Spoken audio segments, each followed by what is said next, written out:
Welcome to UO Today. I'm Paul Pepis, Director of the Oregon Humanities Center. My guest today is Reza Aslan, a writer, commentator, professor, and scholar of religions. He's the author of No God But God, The Origins, Evolution, and Future of Islam, Beyond Fundamentalism, and most recently, Zealot, The Life and Times of Jesus of Nazareth. He is also the editor of the groundbreaking literary anthology, Tablet and Pen, Literary Landscapes from the Modern Middle East. Aslan is the executive producer of the talk show Rough Draft with Reza Aslan, the ABC drama Of Kings and Prophets, and CNN's upcoming documentary series Believer. In 2006, he co-founded Boom Gen Studios, a transmedia storytelling company that promotes entertainment relating to the people and cultures of the greater Middle East.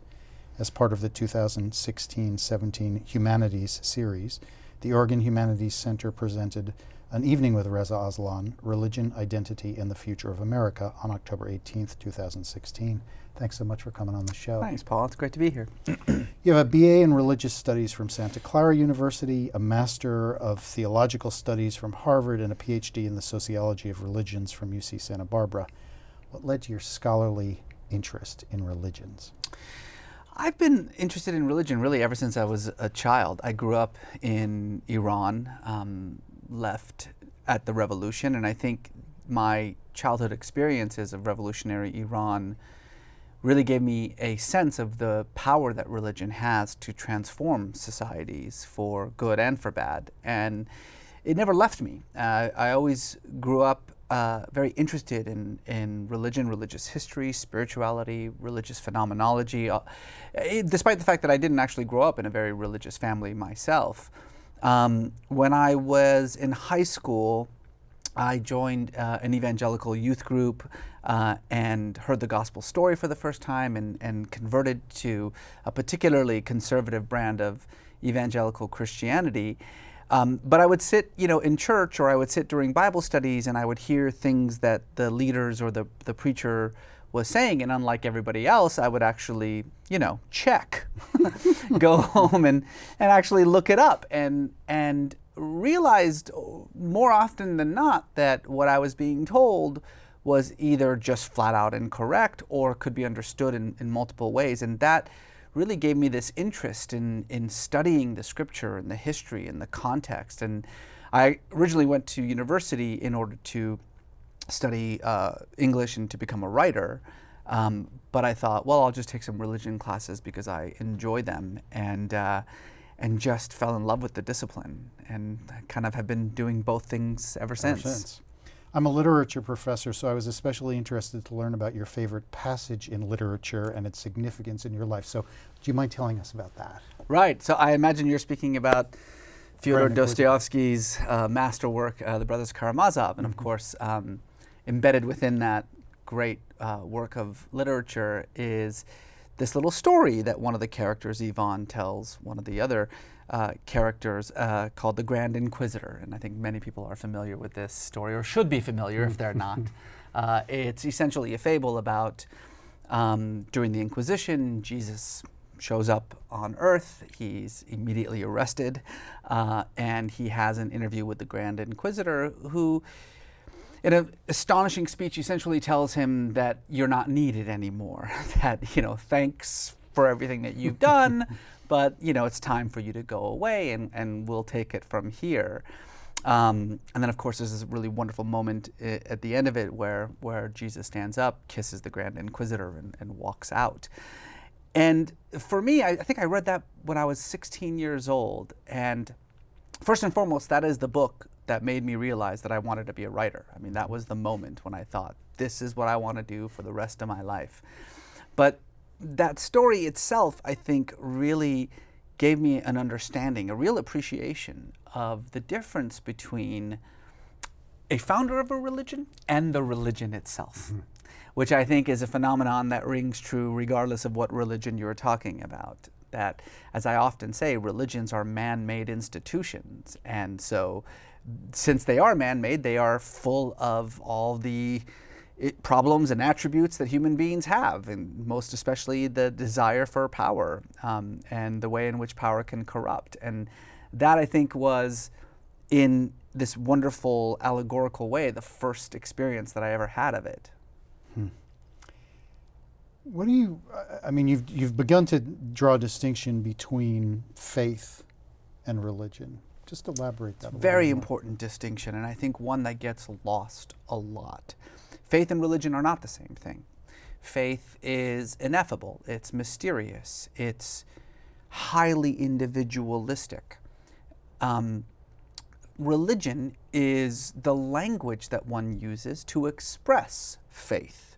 It's a language made up of symbols and metaphors. It's a means through which an individual can communicate the almost inexpressible experience of faith to other people who understand the language.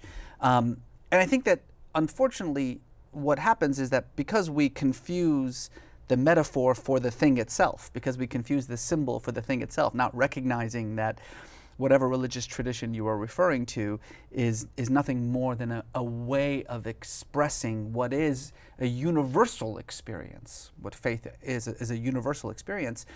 Then too often we get bogged down in these irreconcilable differences between religious traditions. I often use the metaphor of, if you have a French speaker and a German speaker and an English speaker, they probably wouldn't understand each other. But what's remarkable is that if I were a linguist and I understood all three of them, I would very quickly realize that they were saying the exact same thing. And that's very much the same thing when it comes to religion. I would say if there's just one thing that I would like people to understand, that would be it, is don't confuse faith for religion. Another opposition or dichotomy or polarity that you talk a lot about is the relationship between religion and identity. And this obviously flows out of what you just said.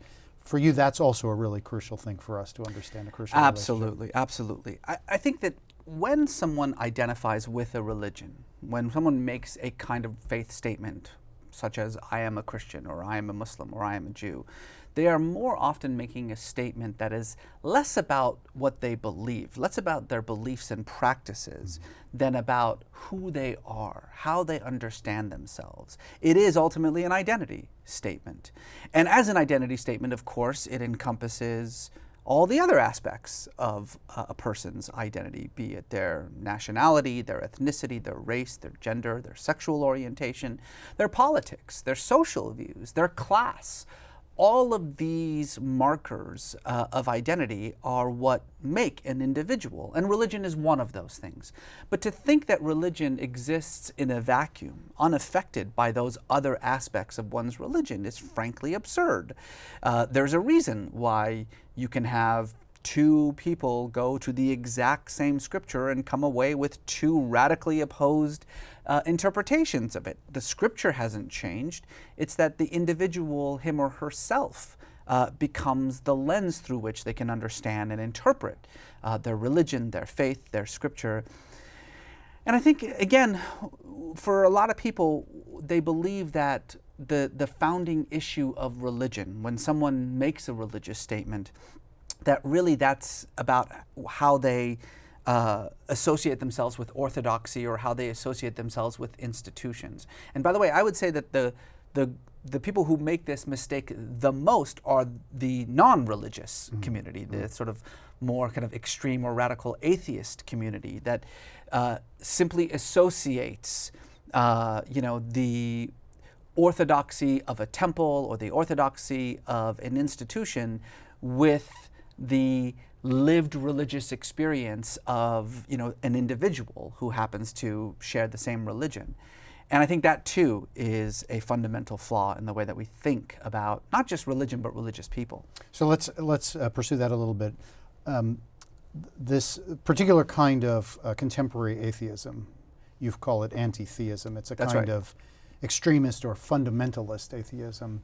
What do they get wrong in your view? What's the problem with that posture, that perspective? Well, let me explain why I call it anti-theism and not atheism. Atheism, of course, is as old as theism. I mean, you can trace the concept of a lack of belief in a god or gods going all the way back to the Rig Veda, which was written, 1500 BC. So that's a long time. That the concept of a lack of belief in a God or gods has existed.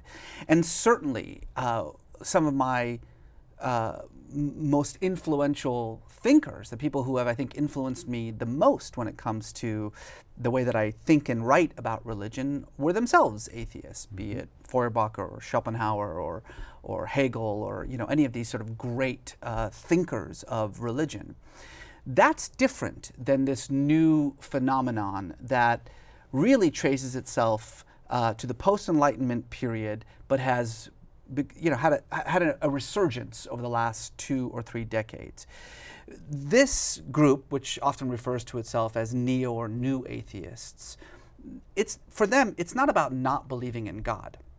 It's about seeing religion as an insidious evil that has to be forcibly rooted out of society. That's not atheism, that's anti-theism. And it needs to be labeled as such.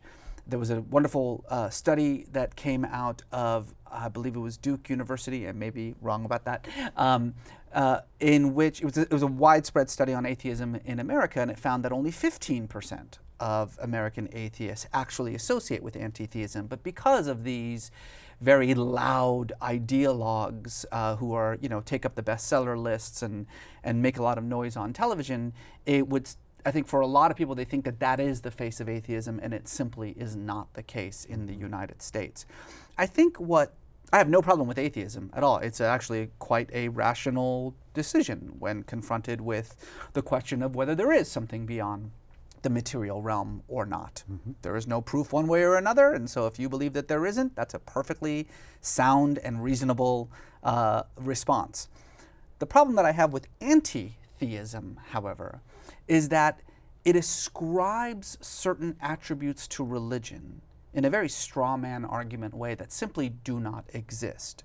One of which is that the sort of mainstream understanding of a religious text or of any kind of religious experience is fundamentally the extreme voices. So for instance, Sam Harris quite famously says that those who do not read the scripture literally or inerrantly are actually not reading it in the correct way, that moderate Christians or liberal Muslims are actually providing cover for extreme forms of religiosity, rather than recognizing religion for what it is, which is, as I said earlier, the lived experience of individuals negotiating their place in the world and coming up with a fundamentally different answer to the question, is there something beyond the material realm? We're in a moment, and you've talked about this repeatedly, where modes of fundamentalist or extremist belief, and I mean whether those are modes of fundamentalist, extremist religious belief or anti-religious belief, are widespread. What do you think is the cause of that trend? Why is it that extremisms are so common now? I think we have to begin with an understanding of what fundamentalism actually is. Fundamentalism is not an independent phenomenon. It's a reactionary phenomenon. It always has been a reactionary phenomenon. Indeed, the very term fundamentalism arose at the end of the 19th century, the beginning of the 20th century, specifically to refer to a group of conservative Protestant, mostly American Christians, who were reacting against both the scientific revolution, but also more importantly, reacting against liberal Christianity. That really became the primary response to the scientific revolution. The idea that we should read the scriptures in figurative terms and understand them in the context in which they were written, etc., etc. A group of very conservative Christians reacted to that by reverting to what they refer to as the fundamentals of their faith, and hence the term fundamentalism. Now that term, of course, has been broadened. It's expanded now to refer to all kinds of different groups and ideologies, but fundamentally what it means is that you are reacting to something, be it the natural progress of society, be it secularism, be it liberalism, whatever the case may be. And so it may seem somewhat an unsatisfying thing to say, but when I am confronted with what seems, at least on the surface, as a resurgence of fundamentalism around the world, both religious and political fundamentalism around the world, I always try to remind myself that if this is a reaction to something, then it's that something that is on the rise. Secularism, progress, liberalism throughout the world, these are the forces that, when you look at the broad horizon of history, are moving forward, inexorably moving forward throughout society. And there will always be people who will react against that, whether because they feel left behind or whether they feel threatened by those forces, whatever the case may be. So let's not focus on the reaction, let's focus on the thing that's being reacted to. So let's talk about fundamentalism and anti-fundamentalisms in the Muslim world. So what are some of the forces that have led to groups like Al-Qaeda or ISIS? What are some of the things that those groups are reacting against? It's a very good question, and before I answer it, I feel like what I need to do is separate the two different kinds of fundamentalism, because in the Muslim world, because they often get conflated. There is what is often referred to as the politically inspired nationalistic fundamentalism. This is what the term that we often use, Islamism, this notion of a reaction to the widespread secularism and nationalism that, although quite a new phenomenon in the Middle East, has become sort of the defining way of organizing oneself. You know, when we look at the countries of the Middle East, we are looking at countries that were often created by outsiders, often with fabricated nationalities and arbitrary borders, without really any attempt to create a kind of organic sense of national identity. And so most often what happens is that in order to supplant that identity, you need some kind of a top-down authoritarian structure. And so it's not a coincidence that you see, certainly over the last 60, 70 years, since the twilight of the colonialist period, these authoritarian states in the Middle East. Now, when confronted with that kind of governmental social structure, it only makes sense that you are going to have people who rise up against it by looking to another source of identity, some other means of creating a collective sense without necessarily using nationalism, and so religion becomes that sense. That's different than ISIS and Al-Qaeda.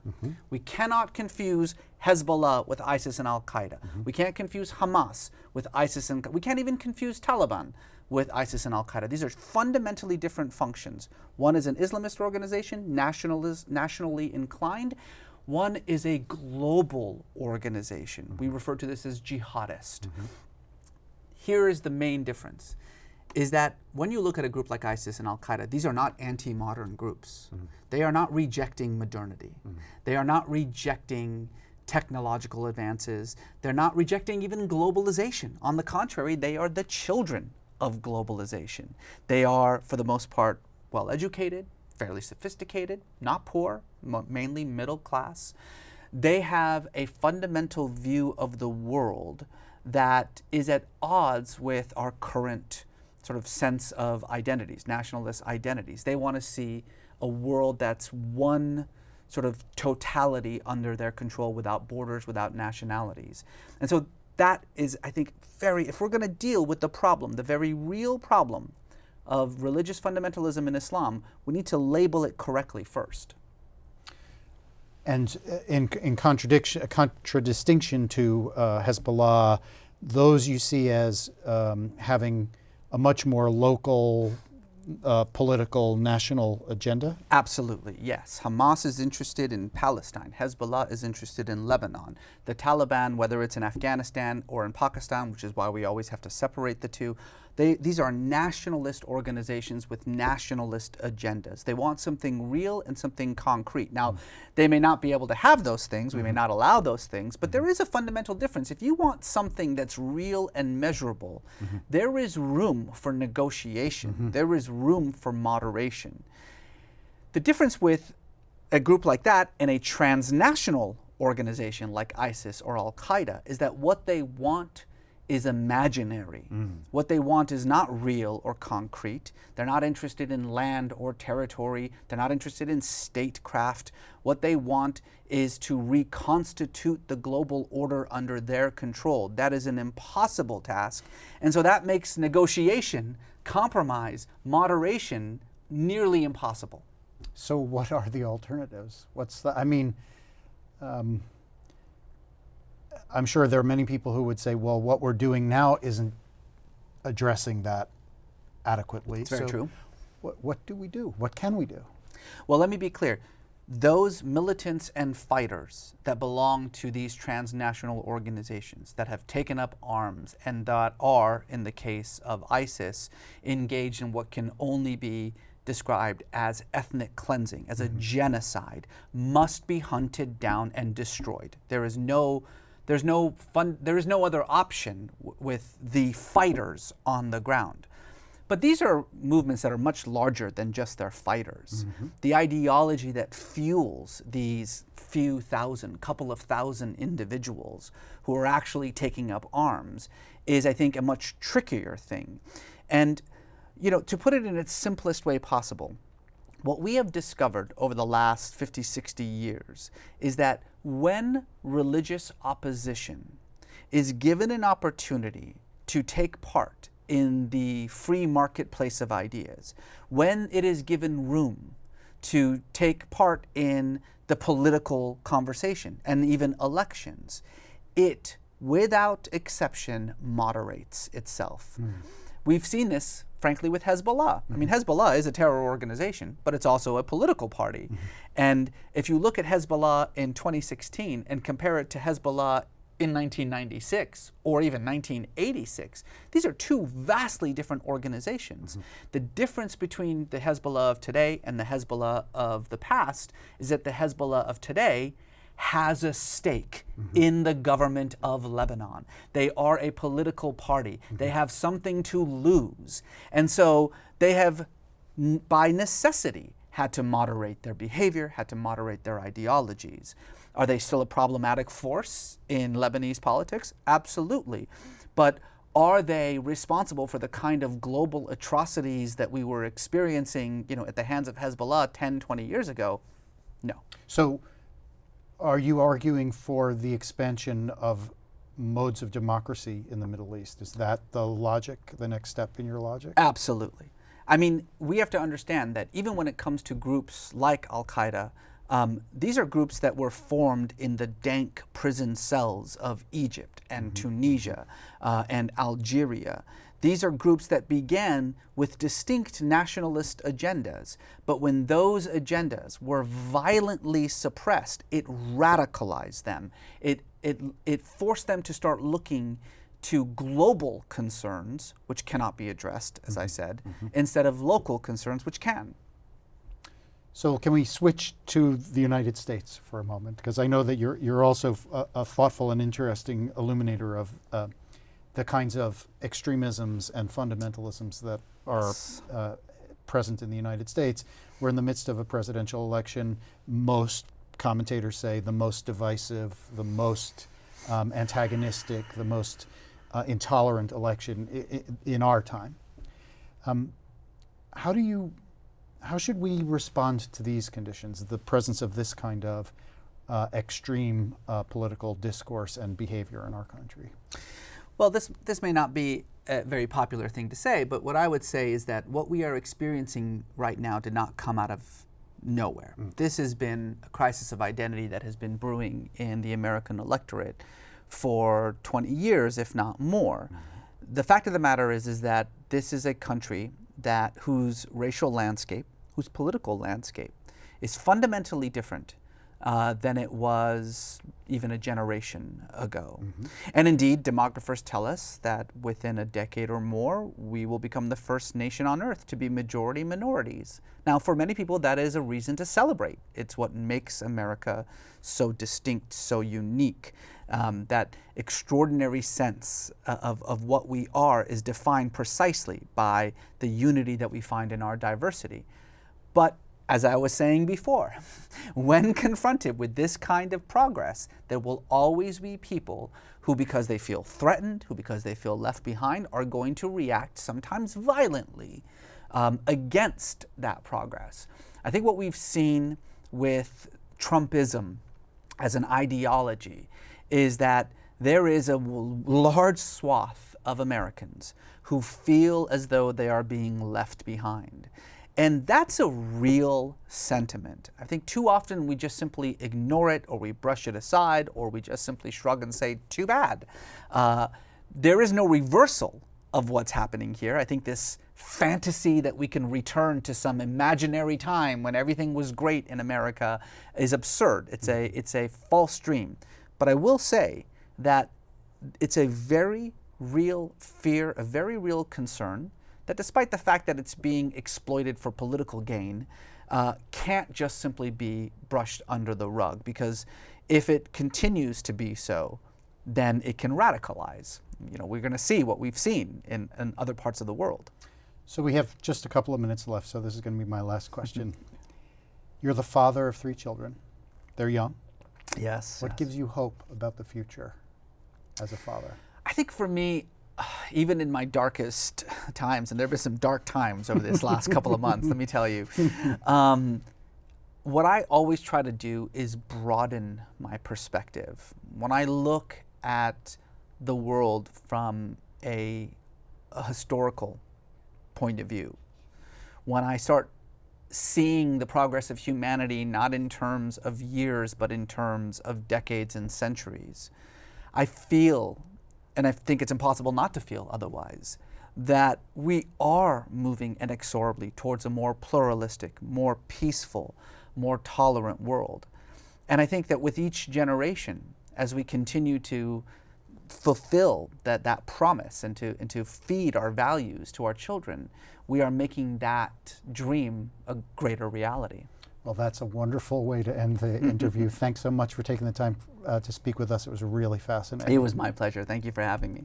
I've been speaking with writer, commentator, professor, and scholar of religions, Reza Aslan, author of the bestsellers Zealot, The Life and Times of Jesus of Nazareth, and No God But God, The Origins, Evolution, and Future of Islam. As part of the 2016-17 Humanities series, the Oregon Humanities Center presented An Evening with Reza Aslan, Religion, Identity, and the Future of America on October 18th, 2016. Thanks so much for watching.